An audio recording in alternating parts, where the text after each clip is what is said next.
Hi folks, this is Alan Clark. I want to welcome you to my channel where we encourage each other to be better and do good. Today we're going to be talking about do the best you can where you are with what you've got. Again, I want to welcome all of you. I sincerely appreciate you tuning in, and I hope these words of encouragement will help you get through the day, help you get through the week, help you get through life, and that you will be able to then in turn share them with others as well. As I said, today we're going to be talking about do the best you can where you are with what you've got. Now, over the years, I have used that phrase a lot. I thought that it was originally said by a famous person, and in fact I thought it was one of the Roosevelts. So in preparation for today's talk, I kind of looked all those things up, and well, I was right. It was a famous person. I was right. It was a Roosevelt. It was President Theodore Roosevelt, actually, who originally said it. What I was wrong about, figure, was what he actually said. So I have always said over all these years, do the best you can where you are with what you've got. But in doing a little study and prep here, what I found out that Theodore Roosevelt actually said was do what you can with what you have where you are. Do what you can with what you have where you are. Well, I think I have said it my way for so long, and I'm so used to it, we're going to stick with my way. But let's look at do the best you can where you are with what you've got. Now, the very first word is do. Indicates action. Again, President Roosevelt said the best thing you can do, the number one thing you can do, is to do the right thing. He said the number two thing, second best thing you can do, is do the wrong thing. But he said the worst thing you can do is simply do nothing at all. But what we want to talk about, of course, is doing the right thing. In fact, doing the best thing. So do your best to gauge your best against yourself. Not against everybody else in the world, not against others, not against people who are better skilled at something than you are, better talented in something than you are, but against yourself. If you are doing something, do the best that you are able to do. My daughter has got me running a lot more again here recently, and one of the things she has done for me is helped me get a running app. One of the things that app does for me, of course, is tell me how far I ran, how fast I ran, and it tells me the history of my runs, so that it tells me if I've done my best or how I did today compared to yesterday, compared to the runs before. But it only gauges me against me. It doesn't gauge me against all the, thank goodness, it doesn't gauge me against all the other runners out there in the world. If it did, of course, I would look pretty pitiful and I'd feel fairly depressed about it. But since I'm gauging against myself and I'm continuing to improve, then I can feel better about myself and what I accomplish because I'm giving it a good effort and I'm doing my best. So if you're like me, sometime in our past we have likely used that doing our best as an excuse. For example, way back, when maybe we were in school and we didn't really study like we should have for a test or an assignment, so we brought home a bad grade, looked at mom and dad, and they were, "Oh, we're so disappointed in you." And we said, "But I did my best."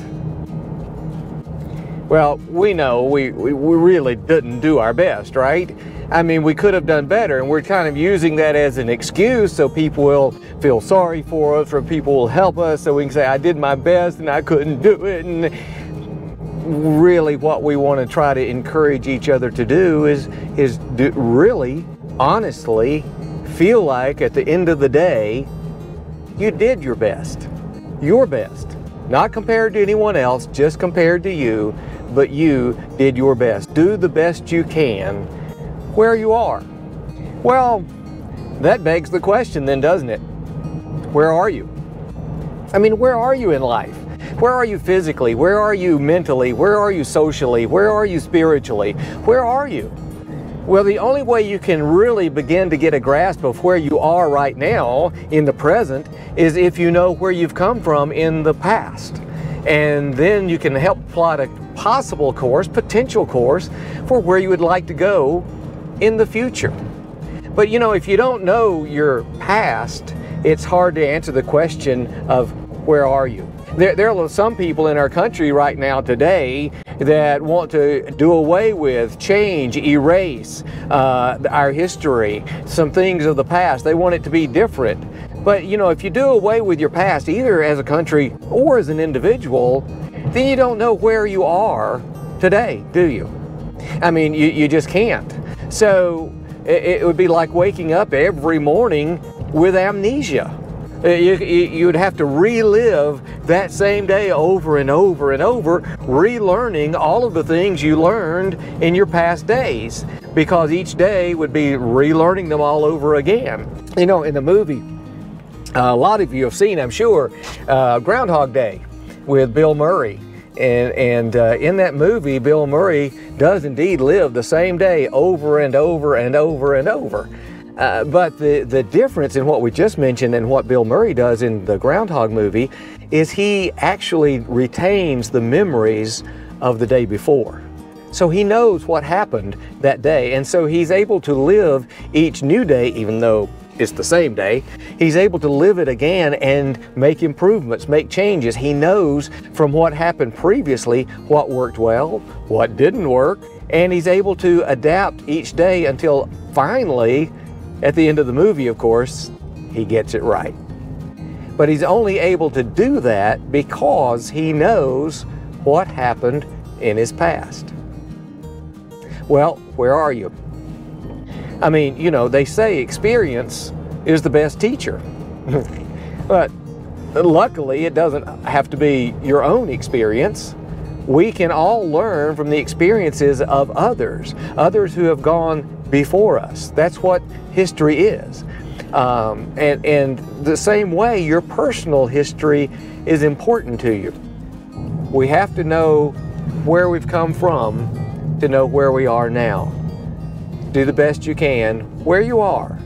When I was a kid, I used to hear lots of parents using the phrase to their, especially teenagers, when their teenagers are getting ready to leave home to go out some teenage outing, you know, use the phrase, remember who you are, remember where you came from. And that means, you know, you are part of a family unit and you represent this family. And when you're out there in public among your friends, your peers, anyone else there, you are a representation of this family. Represent it well. And remember where you came from. Remember your past. Who is your family? Where have we come from? What have we stood for? What do we promote? And what do we believe in? And that's what you represent when you're out there. So remember where you came from. Do the best you can where you are with what you've got. There's an old story, which probably most of you have heard, about a master who calls his servants to him, and the master is going on a trip, and he distributes among his servants each an amount of talents. Now, I've heard this story told different ways. I've heard it told where the talents that the master distributed among the servants actually was money, but it was different amounts of money. They didn't all get the same amount. And I've also heard it told where the talents were actually what we think of today as talents, abilities, things that you have the ability to do, and it's a talent of yours. But whichever way you want to think of it, the story was basically upon the master's return, the servants brought back either their money or their talents and said, we've used them well. Or one of them said, I didn't use it well. But they were judged by their master on how well they had used what he had given them. And that's a story in itself. But earlier this year, I heard a speaker talk about this with a little different twist on it, and it stuck with me, and I want to share it with you now. He said, you know, the point is, or at least one of the points of the story, is that every servant received something. There was no servant left out. Whether it's money or whether it's talent and abilities, every person there received something. And the second point is, they didn't all receive the same thing. They receive different things. So what I want to share with you as encouragement is that you have talent, you have ability. It's not the same as everyone else has. It may not be the same as anyone else has. But you have something that's an ability, that's a talent that is yours. And that's what makes you, you. It's what makes you unique. And we all have some talent, some ability. I want to encourage you, if you don't already know what your talent and ability is, to sit down tonight and think about it and figure that out, because you've got something. Whether it's engineering, whether it's critical thinking, whether it's analytics, whether it's problem solving, whether it's music, whether it's dance, whether it's entertainment, whether it's talking. I don't know, there are so many things. There are just a gazillion things, and some of those you have abilities in. Some of those you have talent in. And I want to encourage you to start using those talents, starting tomorrow, starting today. So do the best you can where you are with what you've got. You've all got something. We got to figure out where we are in our life and do the best we can, gauged against ourselves, not everybody else in the world. Thank you for tuning in. I really appreciate it. Would so much appreciate it if you would go down below the video and hit the like button. Subscribe to my channel so that you can help me continue to make these videos. And I would love it if you could give some comments. I mean, if you just want to say, "Hi, Alan," I appreciate it. Say, "Hi, Alan," because I do read them and I'll know you're there. Thank you very much. We'll see you next week. And remember, go out there, be better, and do good. Thanks for watching.